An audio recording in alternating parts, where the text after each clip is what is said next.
Welcome to another year of Golden Black Live. This, I think, is year 16. Tom Dienhart has been with us for this. Will be 1, 2, 3, 4, 5, 6 for Tom Dienhart joining us from goldenblack.com. I want to thank our sponsors, Triple X, on the hill but on the level of Purdue tradition since 1929, and State Farm agent, TrentIsMyAgent.com. We appreciate them. We appreciate the folks at WLFI. Gordon Jackson, we'll have a little tribute to him at the end, but his last show, we appreciate all he's done for us over the last 16 years. Tom, you've been on the show even before you joined us at goldenblack.com, but Indiana State comes calling. Ross-Ade Stadium. David Seipel from WLFI says weather should be okay. Maybe a little stormy Friday night. Those Friday night football, you used to gear up for those games for the Red Devils. May have a little bit of storms in the morning, but what else do you expect when these two teams finally tee it up tomorrow? We've talked a lot about it, but noon kickoff against Indiana State. I'm just kind of eager to see what it looks like, Al. And the cake has been baking for months, right? Yes, it has. Kitchen analogy. The cake has been baking. How's it going to turn out? We'll get our first look. We'll open the oven door. And I got to think, against Indiana State, a program that, we've documented leading up to this point in some of our previews has really struggled. A team you think Purdue could handle. We'll see if that's the case or not, Alan. But I want to see the offense is as good as I think it can be. But maybe more intrigue on defense, Alan. How's that side of the ball look? It's an Indiana State offense where I think that's their weak point. The defense is pretty solid. Their offense, I think, sounds to me like they could struggle. So how's this defense look for Purdue, Alan? Because I think that's the side of the ball that when it's all said and done, when the chips are down, that's the side of the ball that probably is really going to determine the trajectory of this season and how good it is. Yeah, Yanni Karloftis, West Lafayette product, will not be playing in the first half due to suspension or in the IU game. But, yeah, it is going to be interesting. It's all about positioning. And could Purdue have a better dress rehearsal, at least on paper? I mean, it obviously you have this, you have a bye week, and then you, of course, Notre Dame come calling. But it does seem to set up really well if Purdue can get its execute well and kind of go through the motions, not go through the motions in a positive way heading into the meat of the season. How about this? Easing into the bathwater. Yeah, that's a good one. There's no preseason or no exhibition season in college football, obviously. This is the closest thing, not to disrespect our Indiana State buddies down, US 63 in Terre Haute, about hour and a half, 2 hours away. Past the Beef House, of course. Past the Beef and House. Triple X, by the way, but go ahead. I made that drive a few times down through Terre Haute, but I digress. Nobody wants to know my travel log. Yeah. Indiana State's a team, it's FCS, obviously. You don't have as many scholarships as Purdue. And closest thing to an exhibition game was my point.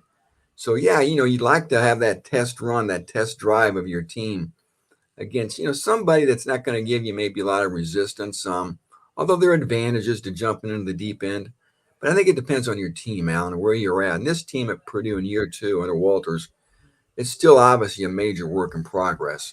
Just look at the roster. Look at the newcomers. Going to be a lot of names people hear over the PA Saturday they probably aren't familiar with. I think the game notes, Alan, said there's over 60 newcomers between portal guys, junior college players, and freshmen. So there you go. So again, with a team and a roster like that, I think you'd like to maybe, dip your toe in the water and play a team you think you could handle that's at a lower level than you. So, and again, that's a nice setup for Purdue. Then you talked about the bye week, which follows this. You have a chance for Purdue to get healthy here. And then, then you jump into the deep end, right? And we've talked about the schedule ad nauseum here. Fighting Irish roll into town. Boy, we got some great memories of watching the Irish in West Lafayette over the years. I'm sure a lot of the people watching this do too. Then that trip to Corvallis, that trapdoor trip out west.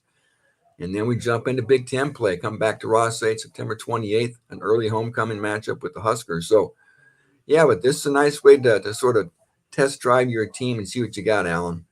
And execution is everything, and you're never perfect in week 1.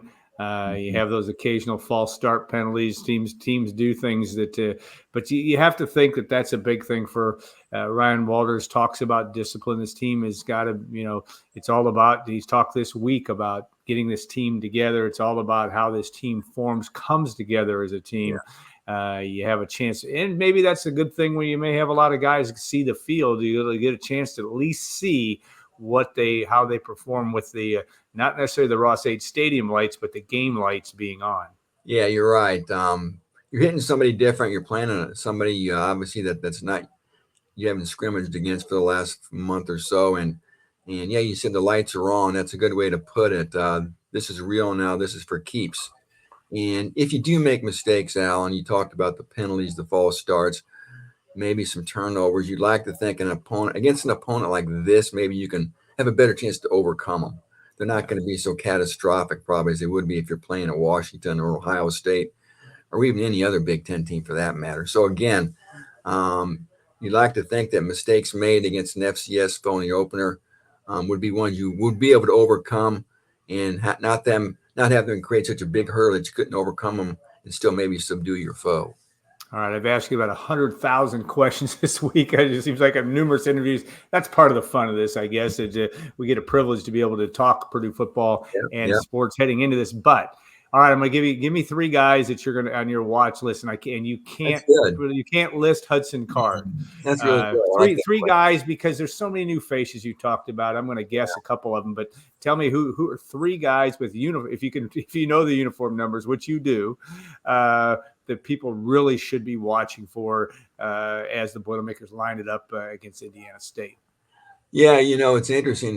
I think we're going to, first of all, not to get off on a tangent, but there's going to be some key guys I don't think are going to play that have been dinged up that I think Purdue feels, you know what, why don't you just sit this one out? We probably aren't going to need you. You could play, but we probably aren't going to need you to win. That would be a guy like Corey Stewart. I think the number one left tackle, number 71. I don't think he'll play. George Byrne, up and coming tight end, number 81. Two guys that come to mind. Even Cam Brown, number 4, the wide receiver from UCLA. But to get to your question, Al, number 7, Jamal Edgerrin. Yeah. He's at the looking top. forward to it. Yep. Yeah, boy, we've sort of pumped the hype train on him like everybody else who covers the team the last month or two here, talking about the 6'3", 215-pound receiver. Florida Atlantic transfer, got hurt last year and can't miss the year. That's the guy number 1 on my list, and I think number 1 on a lot of people's list, Alan. And then I'll stay on that side of the ball offense, number 86, the tight end, Max Clare. Yeah. We got a glimpse of him last year. I believe it was week 5 against Illinois. He suffered a season-ending injury. And, boy, he was off to a great start, Alan Carpet. My goodness. I think he would have probably been some type of a freshman All-American. I think I projected out his stats to be close to 50 catches had he played all year. Everybody raves about Max Clare, a big guy. He looks the part. Could be one of Purdue's better tight ends, and we've seen some good ones. Me and you, going back to the late Dave Young. Of recent vintage, Bryson Hopkins, of course, too. Tim Stratton, our good buddy, who's going to the Hall of Fame. Hall of Famer, yep. Well, that's Max Clare. Well, Max Clare could be right there, I think. And so, yeah, watch number 86, number 7. I tell you what, on defense, they're going to be missing another guy. I think obviously he's going to be out Nyland Green, the cornerback from Georgia. He'd have been a guy to watch for sure. Without Nyland Green, the guy to watch on defense for me is going to be number 10, Kendrick Breedlove. Yes, interesting. He's going to be that slot cornerback. He came from Colorado, played up with Dion last year, began his career at Ole Miss. He's from Nashville. Super fast, Alan, one of the fastest guys on the team. I think he's going to have a big year. I think he's going to be a really good player. So watch number 10, Kendrick Breedlove on defense. Yeah, going to be a fun thing to watch. All right, you got your first taste. I don't know how much you got to watch last night because you were doing radio shows with us, etc. Minnesota loses a close one to North Carolina in the last minute. Interesting. North Carolina State had its hands full with Western Carolina in a game that they were down in the fourth quarter. Even Colorado, though, that wasn't a huge surprise that game against North Dakota State was as close as it was before the Buffaloes got the job done for Coach Prime. Any scenario where this one's close? I mean, what does Purdue? You know where you have to. Last time 2022, Purdue wins 56-0 against the Yeah. Sycamores. What do you say on that front? I guess there's always a chance, right? That's why they play the games, as they Yeah, always say, right? yeah, we've got every cliche in there by this one. Cliche. And unfortunately for Purdue fans, we've seen some of these games go Yeah, sideways on the Boilers. Brian talked about they didn't lose the game against Indiana State under Hazel, but way too close for comfort. What, in 2013 or so? I remember standing on the sidelines in 2018 in a light rain, watching Eastern Michigan oh, methodically march down the field and kick yeah. a field goal to win. So we've all. I don't want to bring up bad memories for people, but yes, there's always a chance, Alan. If maybe Purdue has a bunch of turnovers, maybe somebody gets a hot hand for Indiana State. They score on defense. They score on special teams. There's always a formula for craziness and an upset. But again, I think in this instance, the odds would be pretty long. Boilers are about a 30-point favorite. So again, it would be a huge shock if this thing is close going into the second half. If it is, obviously a lot of things have gone wrong. So I think ideally Purdue gets control early, Allen, can get its starters out of the game, prevent injury, and let some of its backups get some nice game reps, and then just cruise into that bye week and get ready for the Irish. And that will be a monumental event in Ross-Ade Stadium. Yeah. A 3:30 kick against the Fighting Irish, Notre Dame's first appearance in Ross-Ade since 2013. Daryl Hazel's first season at Purdue. All right, Indiana State. And the fact that you play in some heat, which you expect. They're talking about David Seipel talked about maybe some storms overnight. Still going to be muggy tomorrow. Purdue has practiced in a pretty toasty fall camp. Not all of it has been, but certainly in the last 10 days. I know the Boilermakers have a lot of bodies to throw in there, but that's part of the show in September in Big Ten football in this part of the country. Yeah, I think they'll be ready. Yeah. Early on in camp, the weather was actually a little bit mild, I thought, Yeah. for August. And then it heated up a little bit the last week or two. They're ready. These guys are in shape year round, Alan. It's not like the old days where you came to camp to get in shape. You know the drill. The people watching us know these guys train year round. The diet, the nutrition, cardiovascular, you know, the weightlifting, on it goes. Plyometrics. I mean, they're in shape and ready to go. I know you can't simulate heat, but they've been out there in the heat as well. I'm sure they got a hydration schedule. They've been getting hydrated the last 24, 72 hours, 48 hours. So they'll be ready to go, I think. And they'll have things on the sidelines too. So always a concern, I'm sure, but it doesn't sound like it's going to be a super, super hot day. So the heat shouldn't be too much of a factor. That doesn't sound like. All right, last question. Ryan Walters, you've talked about this, that difference between, and he's been pretty open, I think, at least in the press situations, of talking about the difference between year one and year two. And he fully admits that there's been some learning curve. What was your impression of what the second year Purdue ball coach had to say? Yeah. It's funny. I have that in the notebook I posted for the day. I asked him that question at the presser on Monday, and a lot to learn. And the job of being a head coach goes well beyond drawing up a fancy play or giving a motivational speech pregame or halftime or even postgame. And there's nothing you can prepare for, Alan. Yeah. I can't imagine how you're overwhelmed.